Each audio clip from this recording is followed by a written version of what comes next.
ओम शांति, ओम शांति, ओम शांति। आज बाबा कह रहे मीठे बच्चे, तुम हो रूहानी पंडित, तुम्हें सबको शांति धाम अर्थात अमरपुरी का रास्ता बताना है। सबको, विश्व की सभी आत्माओं को जाना है। सबको, सभी बोलते हैं कि जाना तो सबको है, लेकिन वो सोचते हैं कि फिर मर जाना है और उसके बाद फिर यहीं पर पाप पुण्य मतलब कीड़ा मकोड़ा में घूमेंगे। लेकिन ऐसा नहीं है। उनको बताना है कि हम आत्माएं शरीर रूप में ही अपना हिसाब किताब चुकू करती हैं और अब घर जाने का समय है। आपको बैकुंठ में जाना है तो पुरुषार्थ करें, इस ज्ञान में आए, और नहीं तो अगर परम धाम भी जाना है तो भी आप पवित्र बने, नहीं तो सजा के हकदार बनेंगे। प्रश्न है, तुम बच्चों को कौन सा नशा है, उस नशे के आधार पर कौन से निश्चय के बोल बोलते हो? कौन सा नशा है और दूसरा कौन सा निश्चय का बोल हमारे मुख से निकलता है? उत्तर है, तुम बच्चों को ये नशा है कि हम बाप को याद कर जन्म जन्मांतर के लिए पवित्र बनते हैं, जन्म जन्मांतर के लिए पवित्र बनते हैं। तुम निश्चय से कहते हो कि भले कितने भी विघ्न पड़े लेकिन स्वर्ग की स्थापना तो जरूर होनी है। चाहे कुछ भी हो जाए, लेकिन होगा कि नहीं स्वर्ग की स्थापना? अपना ही जीवन के लिए बोलते हैं ना कि अगर अच्छा करते जा रहे हैं तो हमारे साथ सब अच्छा होना ही है, चाहे कुछ भी हो। तो उसी तरह स्वर्ग की स्थापना होनी है, तो नई दुनिया की स्थापना और पुरानी दुनिया का विनाश होना ही है। यह बना बनाया ड्रामा है, इसमें संशय की बात ही नहीं, कोई संदेह करने की बात ही नहीं है। ओम शांति। रूहानी बच्चों के प्रति रूहानी बाप समझा रहे हैं, तुम जानते हो हम कौन हैं? आत्मा है। इस समय हम रूहानी पंडे भी बने हैं। रूहानी पंडे सबको परमधाम का रास्ता दिखाने के लिए, आत्मा के जीवन मृत्यु का जीवन का कहानी बताने के लिए बनते हैं, बनते भी हैं और बनाते भी हैं। क्या हम पंडे बनते भी हैं और दूसरों को भी पंडा बनाते हैं? यह बातें अच्छी रीति धारण करो। माया का तूफान भुला देता है। रोज सुबह शाम यह विचार करना चाहिए कि यह अमूल्य रतन अमूल्य जीवन के लिए रूहानी बाप से मिलते। अमूल्य रतन क्या है? ये ज्ञान रतन अमूल्य रतन है, अमूल्य जीवन के लिए मिल रहा है। ये हमारा जीवन बहुत अनमोल है। हम लोग दुख पीड़ा में गुजार देते हैं, बोलते यही जीवन है, ऐसा ही जीवन भगवान दिया है। बिल्कुल नहीं, ऐसा जीवन तो दिया ही नहीं है। भगवान तो बहुत सुंदर जीवन दिया है, हम अपने विचारों से खराब कर लेते हैं। तो बाबा हमें अमूल्य रतन दे रहा है, जीवन जीने की कला सिखा रहा है। तो रूहानी बाप समझाते, बच्चों तुम अभी रूहानी पंडे वो गाइड्स हो, मुक्ति धाम का रास्ता बताने के लिए रूहानी पंडे व गाइड जो भी बोले, बाबा कहता है तुम बन रहे हो। तो यह सच्ची सच्ची अमर कथा है अमरपुरी में जाने की। अमरपुरी मतलब जो आत्मा कभी मरती नहीं है, अमर है। तो आत्मा जहाँ रहती है उसको कहा जाता है अमरपुरी। तो अमरपुरी में जाने के लिए सबको को जाना है। हाँ, भगवान द्वारा स्थापन किया हुआ सतयुग त्रेता युग भी जो स्वर्ग बन रहा है वो भी अमरपुरी है, लेकिन फिर उसमें जो खेल में आते हैं हम लोग। तो अमरपुरी में जाने के लिए तुम पवित्र बन रहे हो। अपवित्र भ्रष्टाचारी आत्मा अमरपुरी में कैसे जाएगी? तो मनुष्य अमरनाथ की यात्रा पे चले जाते हैं। स्वर्ग को भी अमरनाथ पुरी कहेंगे, है ना, दोनों को ही, चाहे जो परम धाम है चाहे तो बैकुंठ है, दोनों को अमरनाथ कहेंगे। तो लोग इसी यात्रा के लिए क्या करते हैं, अमरनाथ की यात्रा पे निकल जाते हैं और बर्फ का शिवलिंग बनाकर दिखा देते हैं। उससे क्या हो जाता है? अमरनाथ का दर्शन हो जाता है। क्या दर्शन पा लेना कितना बड़ा सौभाग्य होता है, कहाँ मिल रहा है। तो अकेला अमरनाथ थोड़ी होता है, तुम सब आत्माएं भी अमरपुरी में जा रही हो। केवल शिव बाबा ही नहीं होता, वहाँ आत्माएं भी रहती हैं। वह है आत्माओं की अमरपुरी, परम धाम। फिर अमरपुरी में आते हैं शरीर के साथ। वहाँ कौन ले जाते हैं? परम पिता परमात्मा सभी आत्माओं को ले जाते हैं परम धाम। और जब बैकुंठ आते हैं तो खुद से आते हैं, तो उसको अमरपुरी भी कह सकते हैं। परंतु राइट नाम तो शांति धाम है उसका। वहाँ तो सबको जाना ही है। कोई बोले कि हम नहीं जाएंगे तो नहीं जाएगा। शांति धाम में तो सबको जाना है। तो ड्रामा की भावी टाली ना टले, ना ही टले, है ना।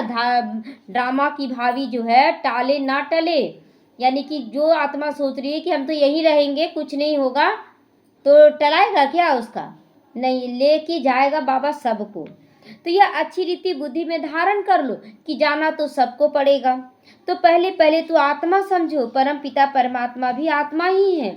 सिर्फ उनको परम पिता परमात्मा कहते हैं। परम क्यों कहते हैं? परम उसमें लगता है जो कभी अपवित्र नहीं बनता है, जो कभी जन्म मरण में नहीं आता है। तो वह हमको समझा रहे हैं, परमात्मा हमें समझा रहे हैं। वही ज्ञान का सागर है, पवित्रता का सागर है। अब बच्चों को भी पवित्र बनाने के लिए श्रीमत देता है रोज बाबा। रोज इतना अच्छे से बाबा पढ़ाई कर कर के ऊंचाई पे ले जाता है कि आपको खुद ही महसूस होगा कि हम पहले से बहुत ऊंचाई में, लेकिन जो बार बार फेल हो जाएंगे तो वो रुके रह जाएंगे।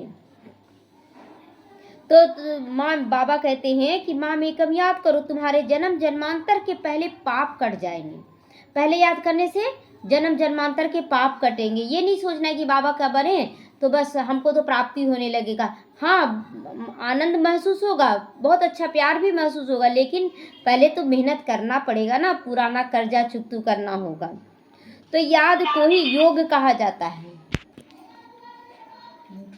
तुम तो बच्चे हो ना, बाबा कहते ना कि तुम्हें तो योग, याद को ही योग कहा जाता है। तुम तो बच्चे हो ना, तो बच्चे याद करेंगे ना अपने पिता को। तो बाप को याद करना, याद से ही बेड़ा पार है। इस विषय नगरी में से तुम शिव नगरी में जाओगे, फिर विष्णुपुरी में आओगे। पहले शिव नगरी में जाएंगे, फिर यहाँ पर ये कौन सी नगरी है?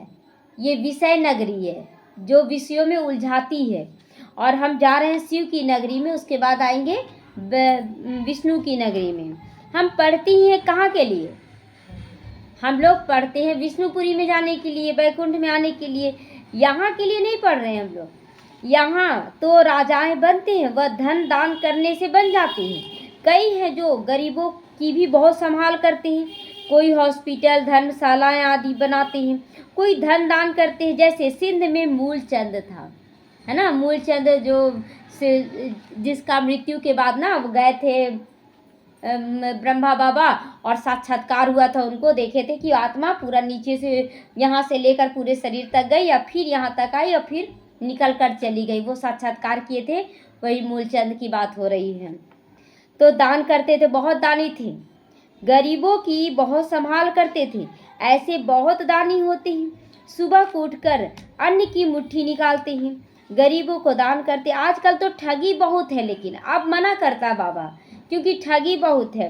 पात्र को भी दान देना चाहिए ना, वह अकल तो है नहीं अब किसी को, मतलब पात्र को परखने का ताकत किसी में नहीं है। और अभी देखिए कि भिखारियों को भी, जो भिखारी बने हुए हैं उनको दे दीजिए, जाकर देखिए तो उसका बड़ा बड़ा महल तैयार किया हुआ है। इतना पैसा कमा लिया भीख मांग मांग कर। तो बाबा कहते हैं कि बाहर में जो भीख मांगने वाले बैठे हैं ना, उनको देना वह कोई दान नहीं है। उनको देना, बाबा क्लियर करा कि वो कोई दान नहीं है। उन्हों को तो यह धंधा बन गया भीख मांगने का, इसीलिए बाबा भिखारियों को अब देने के लिए बिल्कुल ही मना करता है।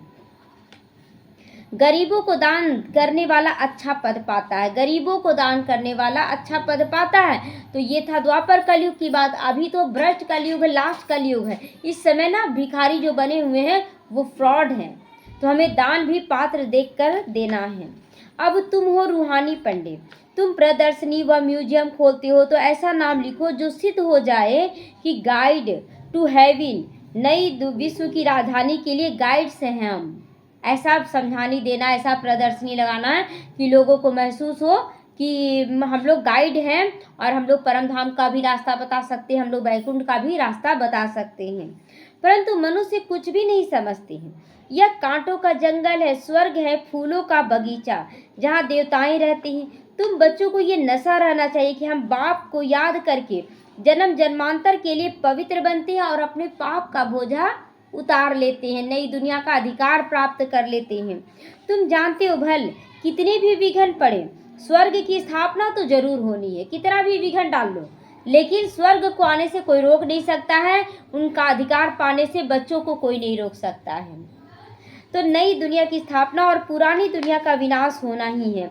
यह बना बनाया ड्रामा है, इसमें संशय की कोई भी बात नहीं। जरा भी संशय नहीं लाना है। परिवार वाले सुनते नहीं हैं, पता नहीं उन लोग आएंगे कि नहीं। अरे पहले तुम तो तैयार हो जाओ, तुम तैयार होगे तो परिवार वाले अपने आप आ जाएंगे। पहले आप संपूर्ण बने, सूरज उगेगा कीचड़ समाप्त ना हो, ऐसा हो ही नहीं सकता है।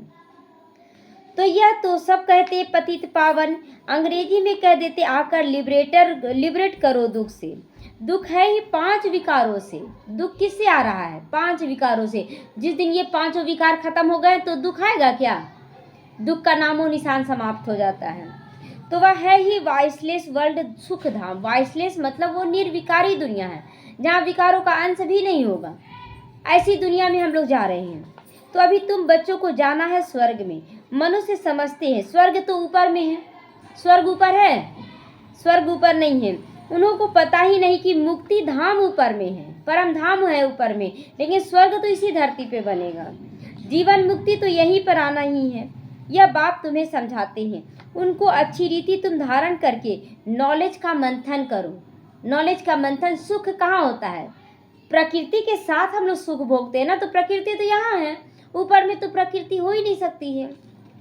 तो स्टूडेंट भी घर में वही ख्याल करते रहते हैं, यह पेपर भर कर देना है, आज ये करना है।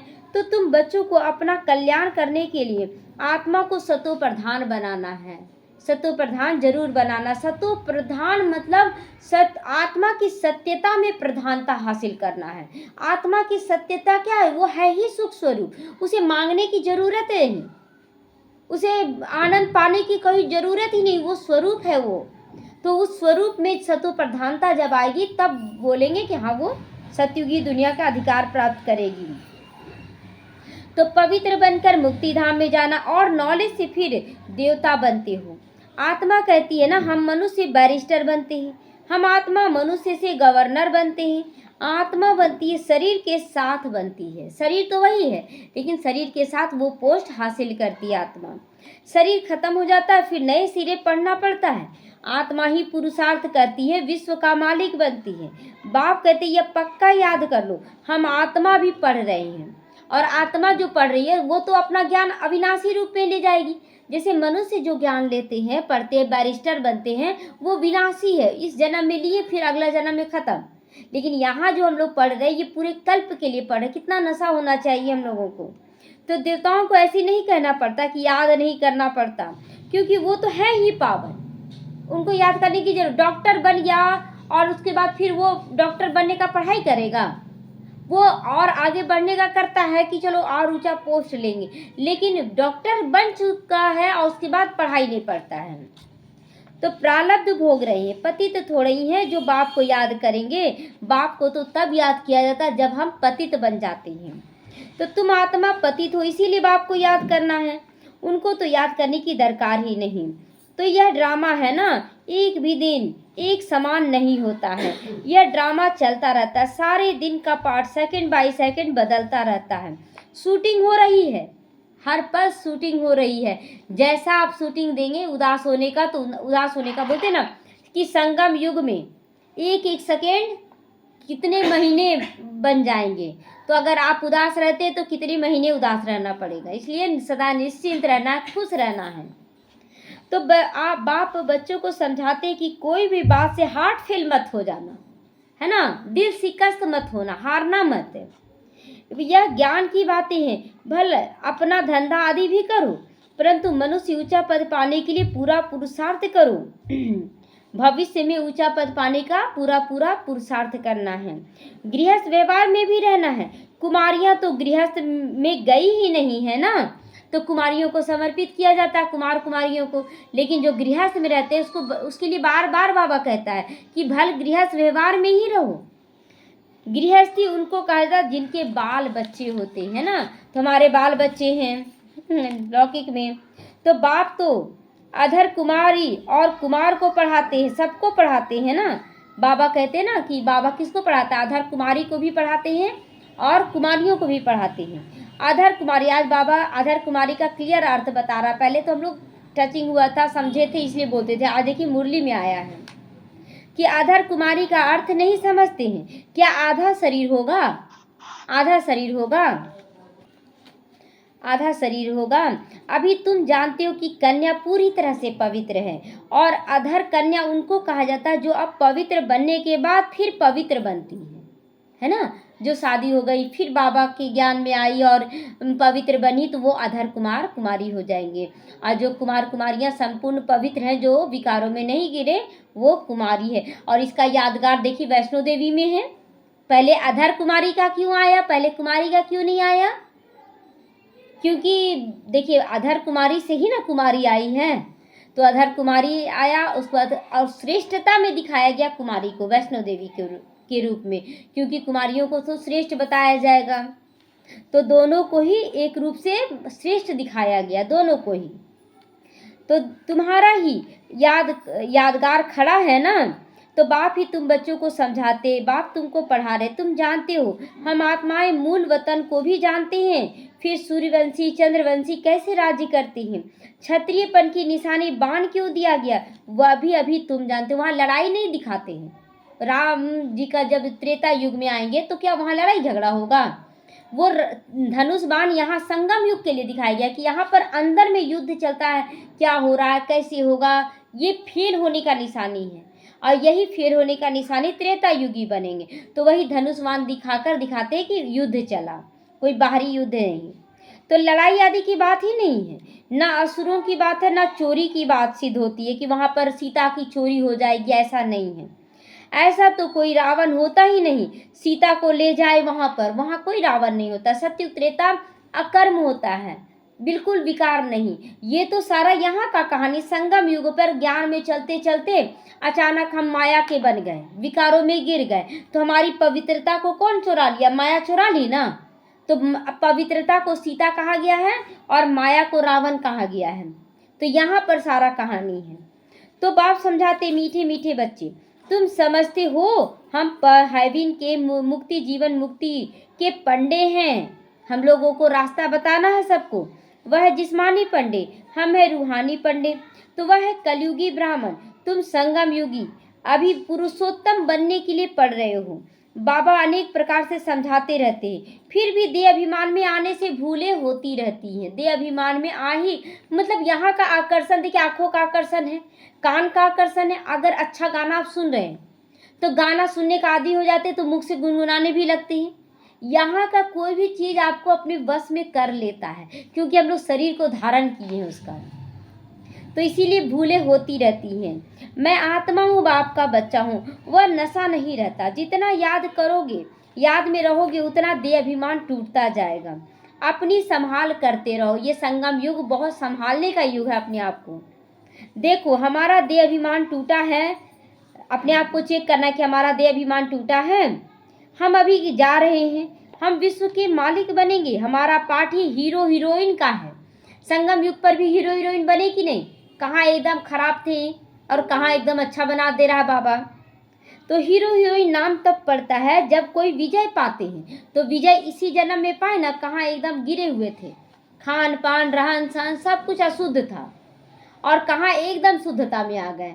तो जो लोग बोलते हैं कि हमसे इतना नहीं हो पाएगा, तो तुम विजय पाते हो तब तुम्हारा हीरो हीरोइन का नाम मिलता है इस समय। इससे पहले नहीं था तुम्हारा। हारने वाले को हीरो हीरोइन नहीं कहेंगे, जो हारने वाले उसको नहीं कहेंगे। तुम बच्चे जानते हो हम जाकर हीरो हीरोइन बनते हैं। तुम्हारा पाठ ऊंचे से ऊंचा है ना। कौड़ी और हीरे का तो बहुत फर्क होता है। कहाँ कौड़ी और कहाँ हीरा, बहुत अंतर है। भल कोई कितने भी लखपति व करोड़पति हो, परंतु तुम जानते हो वो सब विनाश हो जाएगा। इसलिए हम लोगों को आकर्षण जागता है क्या? अगर यहाँ पर बहुत सारा सोना रख दिया जाए तो कौन कौन लेना चाहेंगे सोना?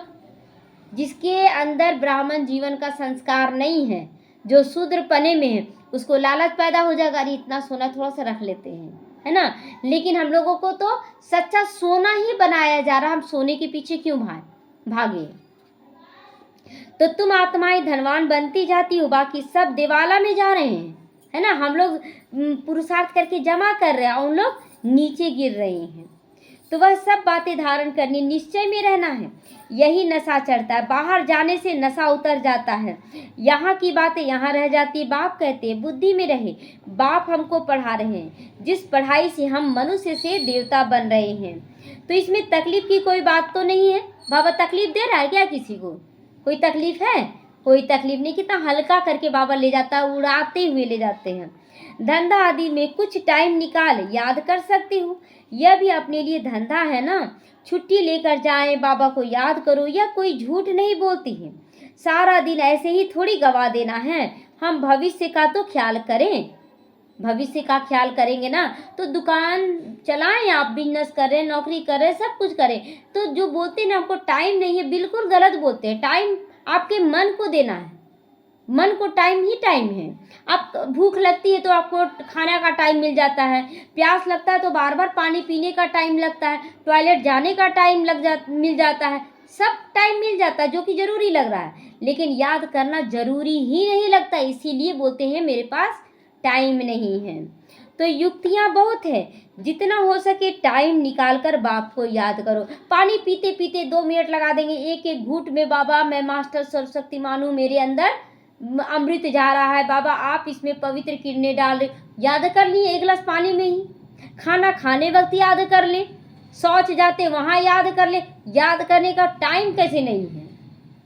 तो शरीर निर्वाह के लिए धंधा आदि भल करो, हम तुमको विश्व का मालिक बनने की बहुत अच्छी राय देते हैं। तुम बच्चे भी सबको राय देने वाले ठहरे, वजीर राय के लिए होते हैं ना, तुम एडवाइजर हो, एडवाइस देते हैं ना सबको मुक्ति, जीवन मुक्ति कैसे मिले, इस जन्म में वह रास्ता बताते हैं। मनुष्य स्लोगन आदि बनाते हैं तो दीवारों के ऊपर लगा देते हैं, जैसे तुम लिखते हो बी हॉली एंड बी राजयोगी, है ना, राजयोगी बनो और पवित्र बनो। परंतु इनसे समझेंगे नहीं। अभी तुम समझते हो कि हम बाप से वर्षा ले रहे हैं, मुक्ति धाम का भी वर्षा ही है, मुक्ति धाम का भी वर्षा है। कैसे मुक्ति धाम का वर्षा है कि मुक्ति धाम में भी हम बाबा के एकदम नजदीक का सितारा है, और सबसे ज्यादा बाबा से शक्तियाँ ज्ञान गुण हमारे अंदर भरेगा और हमसे फिर सभी आत्माओं को जाएगा। तो मुझे तुम पतित पावन कहते हो, मैं आकर राय देता हूँ पावन बनने की। तुम भी एडवाइजर हो। मुक्ति धाम में कोई भी नहीं जा सकता जब तक बाप एडवाइज ना करे, श्रीमत ना दे। श्रीमत क्या दिया बाबा? पवित्र बनो, राजयोगी बनो। तो पवित्र बनकर ही आप परम धाम भी जा सकते हैं। तो पवित्र सबको बनाया जा रहा है। बहुत ऐसे बच्चे हैं कि जो नहीं बनना चाहते, ब्राह्मण बन गए लेकिन पवित्रता में नहीं आ पाते थे। वैसे बच्चों को हम मतलब अभी प्रैक्टिकल देख रहे हैं कि किसी को दूर कर दिया गया, मतलब दोनों अलग अलग हो गए। ऐसा परिस्थिति आ गया कि दोनों अलग अलग, दोनों में प्यार बहुत है लेकिन दोनों अलग हो गए, तो पवित्र हो गए दोनों। फिर कोई कारण से दोनों में झगड़ा हो गया तो पवित्र हो गए, कोई एक शरीर छोड़ दिया तो पवित्र हो गए। मतलब किसी भी विधि से परम धाम ले जाने के लिए बाबा तैयारी जरूर कराएगा। तो बाबा कहते श्रेष्ठ मत है ही शिव बाबा की, आत्माओं को श्रीमत मिलती है शिव बाबा की। पाप आत्मा, पुण्य आत्मा कहा जाता है। पाप शरीर कहा जाता है क्या? पुण्य शरीर नहीं कहा जाता, आत्मा के लिए सब शब्द है। आत्मा शरीर से पाप करती है, इसीलिए पाप आत्मा कहा जाता है। शरीर बिगर आत्मा न पाप कर सकती है न पुण्य कर सकती है ना। तो जितना हो सके विचार सागर मंथन करो। टाइम तो बहुत है तुम्हारे पास, टाइम बहुत है। रात में भी सोते हैं, अगर सोने से पहले आप कुछ अच्छा चीज सोच ले तो आपका रात भर वही चिंतन बहुत अच्छा चलेगा। तो जितना आप पॉजिटिव चिंतन करेंगे आपको थकावट अनुभव नहीं होगा, आप एकदम थकावट से मुक्त हो जाएंगे। नेगेटिव चिंतन करते हुए सोएंगे, थकावट बढ़ जाएगा, नींद भी पूरा नहीं होगा। रात भर आप सोए रहेंगे लेकिन नींद नहीं पूरा होगा। तो टीचर व प्रोफेसर है जो उसकी भी युक्ति से यह रूहानी पढ़ाई पढ़ानी चाहिए जिससे कल्याण हो सबका। बाकी इस जिस्मानी पढ़ाई से क्या होगा? आज भी बाबा क्लियर कर दिया कि जिस्मानी पढ़ाई पढ़ने से क्या हो जाएगा, कुछ नहीं। लेकिन रूहानी पढ़ाई पढ़कर हम बहुत ऊंचाई में जा सकते हैं। तो हम ये पढ़ाते हैं। बाकी थोड़े दिन है, विनाश सामने खड़ा। विनाश तो जगह जगह टाइम टाइम पर देख रहे हैं ना, कभी भूकंप का सुनते, कभी बाढ़ का सुनते, कभी लड़ाई झगड़ा सुनते हैं। तो अंदर उछल आती रहेगी, कैसे मनुष्यों को रास्ता बतावे। एक बच्ची को पेपर मिला था जिसमें गीता के भगवान की बात पूछी गई थी, तो उसने लिख दिया गीता का भगवान शिव है, तो उसको नापास कर दिया। क्योंकि जो फैला हुआ है कि गीता का भगवान श्री कृष्ण है, अब वो लिख दी शिव बाबा है, क्योंकि ज्ञान में थी तो उसको फेल कर दिया गया। समझती थी हम तो बाप की महिमा लिखती हूँ, गीता का भगवान शिव है, वह ज्ञान का सागर है, प्रेम का सागर है। श्री कृष्ण की आत्मा भी ज्ञान पा रही है। वह बैठ लिखी तो फेल हो गई। माँ बाप को कहा हम अब ये पढ़ाई नहीं पढ़ेंगी, हम नहीं पढ़ेंगी, अभी इस रूहानी पढ़ाई में लग जाऊंगी। बच्ची भी बड़ी फर्स्ट क्लास है, पहले ही कहती थी हम ऐसा लिखूंगी ना पास हो जाऊंगी मतलब पहले ही वो बोलती कि अगर ये क्वेश्चन आएगा ना तो हम ये लिख कर आएंगे, भले हम नापास हो जाए, हम नापास तो होंगे ही, क्योंकि दुनिया तो जाने श्री कृष्ण है, गीता का भगवान। तो परंतु सच तो हमको लिखना है, इतना दृढ़ता था उनके अंदर। आगे चलकर समझेंगे बरोबर इस बच्ची ने जो लिखा था वो सत्य है। जब प्रभाव निकलेगा, प्रदर्शनी आदि अथवा म्यूजियम में उनको बुलाएंगे तो पता पड़ेगा, बुद्धि में आएगा कि ये तो राइट लिखी थी। तो ढेर के ढेर मनुष्य आते हैं तो विचार करना चाहिए कि ऐसा करें जो मनुष्य झट समझ जाएं कि यह कोई नई बात है, यह तो नई बात है, कोई ना कोई जरूर समझेंगे। वहाँ के होंगे तो बाबा कहते जो स्कूल के होंगे वो जरूर समझेंगे। तो तुम सबको रूहानी बनाते हो, रूहानी रास्ता बताते हो। बेचारे कितने दुखी होते हैं, उन सब के दुख कैसे दूर करें, हमें मंथन करना है कि बहुत दुखी है, कैसे उनको बता दें। देखिए बहुत आत्माएं जैसे बोलती है ना कि हम नहीं कर पाएंगे इतना, तो कौन कह रहा है इतना करने के लिए। ठीक है, अपने कर्मों को सुधार लो और अपने शिव बाबा को याद करो, जिसको तुम याद करना चाहते हो उसको याद करो और अच्छा बनो, तो देखो तुम्हारा जीवन भी सुखमय हो जाएगा। तो खिटपिट तो बहुत है ना दुनिया में, एक दो के दुश्मन बनते हैं तो कैसे खलास कर देते हैं। अब बाप बच्चों को अच्छी रीति समझाते रहते हैं, माताएं तो बेचारी अबोध होती हैं, कहती हम पढ़ी लिखी नहीं है। जो माताएं नहीं पढ़ी लिखी बोलती हम तो पढ़े लिखे नहीं है बाबा। तो बाबा कहते नहीं पढ़े हो तो अच्छा है, बाबा कहते नहीं पढ़े हो तो बहुत अच्छा है। वेद शास्त्र जो भी पढ़े हो वह सब भूल जाना है, अभी मैं जो सुनाता हूँ वही सुनो। समझाना चाहिए सदगति निराकार परमपिता परमात्मा बिगर कोई नहीं कर सकता। मनुष्य में ही ज्ञान ही नहीं, जो सदगति कैसे कर सकते हैं। जब ज्ञान ही नहीं तो सदगति कैसे करेंगे। सदगति दाता ज्ञान का सागर एक ही है। मनुष्य ऐसा थोड़ी कहेंगे, जो यहाँ के होंगे वह समझने की कोशिश करेंगे। अगर नहीं भी समझ में आता, एक जगह चाइना में ना एक बहन आती थी और वहाँ मुरली चलता था हिंदी में, लेकिन वो आती थी कुछ नहीं समझती थी। तो उससे बाद में उनकी भाषा में पूछा गया कि आप समझ रहे हैं, तो बोली कि नहीं की, लेकिन यहाँ का वाइब्रेशन हमको अच्छा लग रहा है, और वो वाइब्रेशन उसको खींच लिया। तो एक भी कोई बड़ा आदमी निकल पड़े तो आवाज़ हो जाएगा, तो उसी से फिर सेवा स्टार्ट हो गया। तो पावन है तुलसीदास गरीब की कोई ना सुने बात। सर्विस की युक्तियां तो बाबा बहुत बतलाते हैं, बच्चों को तो अमल में लाना चाहिए ना कि कैसे सेवाएं करें। अच्छा, मीठे मीठे सीखी लदे बच्चों प्रति माता पिता बाप दादा का याद प्यार और गुड मॉर्निंग। रूहानी बाप की रूहानी बच्चों को नमस्ते। हम रूहानी बच्चों की रूहानी माता पिता बाप दादा को याद प्यार, गुड मॉर्निंग और नमस्ते नमस्ते, शुक्रिया बाबा शुक्रिया। धारणा के लिए आज मुख्य सारे धंधा आदि करते भविष्य ऊंचा पद पाने के लिए याद में रहने का पूरा पूरा पुरुषार्थ करना। हम कुछ भी कर रहे हैं, अच्छा हम सिलाई भी कर रहे हैं, बाबा मम्मा के समय भी सिलाई करते थे कि नहीं, लेकिन बाबा क्या बोलते थे, बाबा की याद में, मम्मा बोलती थी बाबा की याद में सिलाई करो। किसकी याद में कर रही हो, तो बोलते थे बाबा की याद में। तो बाबा की याद में कितना सहज हो जाता है, क्योंकि बाबा का टचिंग ना हमको भी मिला है सिलाई करने में। कोई एक चीज़ था जो हमको नहीं आता था, अब बोलते थे बाबा हमको ये चीज़ सिलना बहुत ज़रूरी है, हमको नहीं आ रहा है। और अचानक मतलब सोफ़ा का कवर था सिलना और हमको नहीं आता था, तो जब बाबा को याद किए कि बाबा हमको नहीं आता है कैसे सिलें, अब बाबा क्लियर टचिंग दिया कि जैसे डब्बा होता है ना, डब्बा कैसे कटिंग किया रहता है, उसको ऐसे ऐसे करके मोड़ दो डब्बा बन जाता है, तो ठीक उसी तरह तुम सोफ़ा का कवर काटो। और बुद्धि में जैसे आया ना तो जल्दी से पुराना कपड़ा निकालें और बोले कटिंग करके देखते हैं, सच में इतना अच्छे से बन गया चारों तरफ से सोफा का कवर की कहने का नहीं। तो बाबा बुद्धि को टच करता है, कैसे तुमको करना है। कोई भी काम को बाबा को बताएं कि बाबा ये चीज़ नहीं हो रहा हमसे, हम कैसे करें, तो बाबा टचिंग देता है, सब कुछ सिखाता है। तो बहुत बच्चे बोलते रहा कि हम कैसे सीखें कैसे सीखें, अरे बाबा के रहते कोई भी चीज़ हार्ड है क्या।